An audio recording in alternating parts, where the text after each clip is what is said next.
This is the Hot 7 Nightly News. Good evening. It is Thursday, 6 March 2025. I am Daniela Edwin. Welcome to the Hot 7 TV Nightly News. We are on Flow Channel 117, Kiss FM, the Caribbean Hot FM mobile app, and the Caribbean Hot 7 TV Facebook page. Not forgetting those of you using the Hot 7 plug and play antenna. Thank you so much for joining us.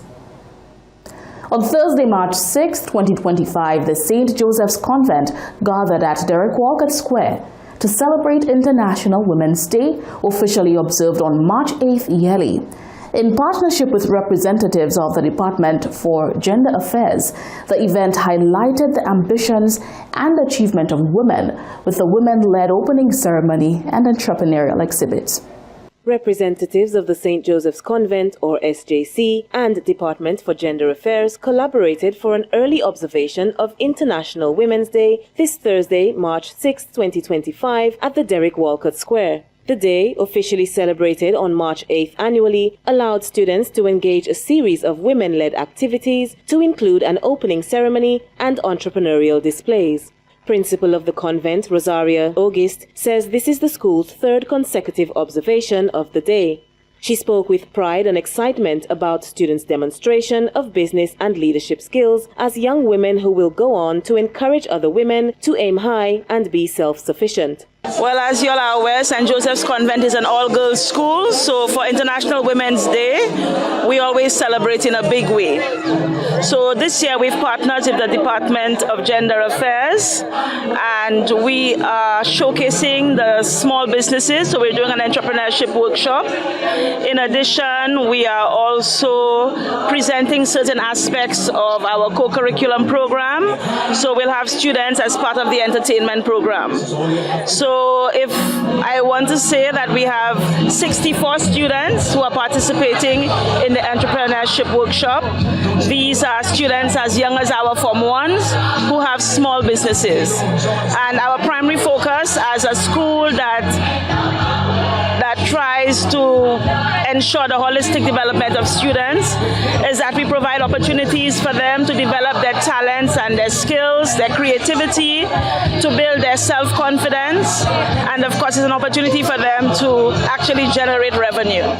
Director of Gender Affairs, Janie Joseph, expressed that the event was an ideal opportunity for girls and women to acknowledge the strides that women have taken in society today compared to 30 years ago, adding that partnering with St. Joseph's Convent was an ideal way to collaborate in tribute. She explained that the event was one of a two-day initiative run by her department, engaging girls and women in joint ventures with opportunity for the younger generation to learn and be inspired by the achievement of older generation women. When we think about 30 years ago, because we're celebrating 30 years of the implementation of the Beijing Platform for Action in Saint Lucia, where we were as women and where we are now today, I think that we have a lot to be thankful for. So today's celebration, that's about that. And then in the afternoon, immediately after the celebration, we have the St. Joseph's Convent, SJC in the city. That's an activity that they conceptualized last year to recognize entrepreneurship in women. Because there are a lot of young children in their school that have little businesses and so on. And so it's a wonderful partnership because leadership does not start as an adult. Leadership starts from the time you are little. So you grow and emerge into leaders as you move along. So it's a great partnership. Students of the St. Joseph's Convent, working together with other schools in attendance, spoke with appreciation for the opportunities the International Women's Day event offered them. I believe this event is very empowering for our young ladies because it allows them to showcase the talents that they have, and it allows them to earn like some sort of living without having to rely on their parents, and teaches them responsibility and accountability. For me, this is like a start of a career because personally, I love baking, I love cooking. So this is like a kickstart for me. And I just wanted to see like how it would go today. I tried it last year and I wanted to do it again this year to really see if this is really what I want to do. So this is what it means to me. With the convent's annual participation in International Women's Day events, St. Lucians can look forward to more of its younger generation women emerging as strong, talented women who go on to shape the country and economy and who look forward to more women-led contributions to society. Reporting for the Hot 7 TV News, I am Stevana Francis. The Ministry of Health is ramping up public awareness efforts as measles cases rise significantly across the region of the Americas. According to the World Health Organization, global measles cases surged by 20% in 2023, totaling 10.3 million cases and over 100,000 deaths, predominantly among children under 5. The Pan American Health Organization, or PAHO, has reported 268 confirmed measles cases in Argentina, Canada, Mexico, and the United States as of February 21, 2025, marking a sharp increase from the 60 cases recorded during the same period in 2024. Given this statistic, the island's proximity to Latin America, and as a precaution against the spread offset by international travel, the Ministry of Health has increased vigilance. In a press statement, Dr. Michelle Fassois, national epidemiologist, highlighted the urgency of preventative action. Given the highly contagious nature of measles, combined with low immunization levels globally, the likelihood of outbreaks continues to be cause for concern. In 2023, 57 countries reported large measles outbreaks. Measles is a highly contagious viral infection which spreads when an infected person breathes, talks, coughs, or sneezes. The virus is airborne and can remain infectious in the air for up to 2 hours after an infected person has left the area. A single infected individual can spread the virus to as many as 10 to 20 susceptible people. The outbreak is also being realized in England, which recorded 91 confirmed cases this year, with the age group 1 to 4 years representing almost 30% of those cases. This rapid growth in number is seen because measles is a highly contagious viral disease that spreads through respiratory droplets. The symptoms can easily be dismissed for that of an upper respiratory infection, calling for increased vigilance by the public. Fassois also stressed on the severity of the virus on those most susceptible. In the early stages, the clinical picture may resemble that of the common cold, with fever, runny nose, and cough, but later is accompanied by red and watery eyes, small white spots inside the cheeks, and the characteristic rash, which appears on the face along the hairline and spreads downwards towards the rest of the body. Children under 5 years of age and individuals over 30 years old are at higher risk for severe complications such as diarrhea with dehydration, lung infection, blindness, and inflammation of the brain, which may progress to death. There is no specific treatment for measles, and management is focused on relieving signs and symptoms and preventing complications. Immunization is considered one of the most effective measures in the prevention and control of measles. Given its rapid transmission, even a single case can pose a significant threat to public health, particularly in communities with declining immunization rates.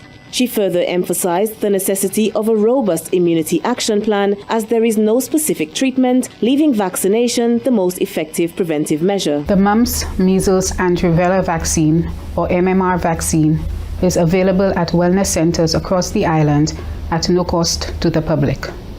2 doses of the vaccine are recommended to ensure immunity and prevent outbreaks. The vaccines are given as part of the routine childhood vaccination schedule at 12 months and 18 months of age. Since measles has a high infectivity rate, the threshold for community protection is also very high, requiring at least 95% immunity among the population to prevent outbreaks. As of 2023, MMR vaccination coverage in Saint Lucia was 85% for the first dose and 83% for the second dose. Saint Lucia has not reported a measles case in decades, but declining immunization rates puts citizens at risk if a returning national or visitor is infected.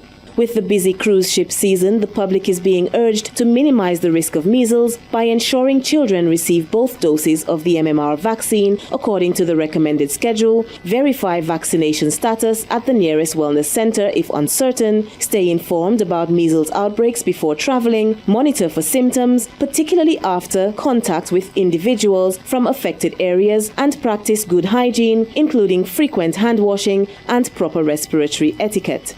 The Ministry of Health remains committed to proactive disease prevention and will continue to provide regular updates. Reporting for the Hot 7 TV News, I am Stevana Francis. Buckeye Partners, or Buckeye, is aware of speculation regarding a potential work stoppage initiated by certain employees associated with ongoing union negotiations at its Saint Lucia terminal.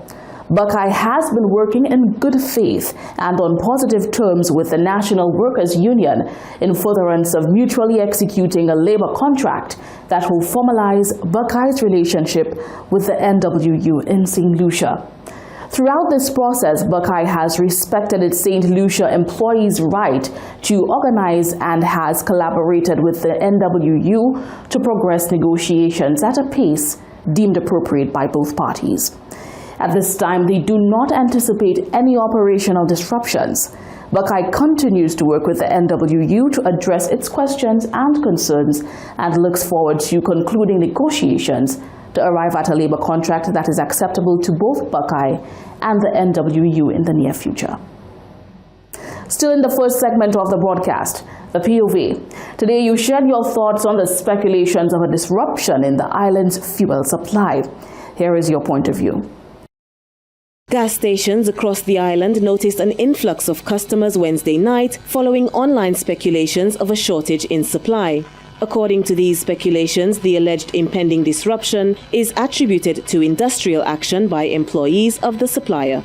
On Thursday, March 6th, the supplier, Buckeye Partners, known as Buckeye, issued a press statement stating that the company is aware of speculation regarding a potential work stoppage initiated by certain employees associated with ongoing union negotiations at its Saint Lucia terminal. Buckeye admits to have been working in good faith and on positive terms with the National Workers' Union, or NWU, in furtherance of mutually executing a labor contract that will formalize Buckeye's relationship with the NWU in Saint Lucia. Throughout this process, Buckeye says it has respected its Saint Lucia employees' rights to organize and has collaborated with the NWU to progress negotiations at a pace deemed appropriate by both parties. The statement further stated that at this time, the company does not anticipate any operational disruptions and will continue to work with the NWU to address its questions and concerns, looking forward to concluding negotiations to arrive at a labor contract that is acceptable to both Buckeye and the NWU in the near future. Our news team reached out to a senior manager of the company who confirmed that the supply of fuel to local service stations, which includes Lucilec, Sol, Rubis, and external customers, remain uninterrupted as a contingency plan was initiated. The Ministry of Commerce, Manufacturing, Business Development, Cooperatives and Consumer Affairs has also confirmed that it is in receipt of official correspondence from Buckeye Partners in relation to current union negotiations at the Saint Lucia terminal. Reporting for the Hot 7 TV News, I am Stevana Francis. Look out for our reporters or head over to our Facebook and Instagram pages at Caribbean Hot 7 TV to share your point of view on trending topics in the news. Coming up next, Agriculture Minister Alfred Prosper urges farmers to apply for support. And Suffragaz 2025 is releasing teasers promising a night of pure bliss. All that and so much more coming up when we return.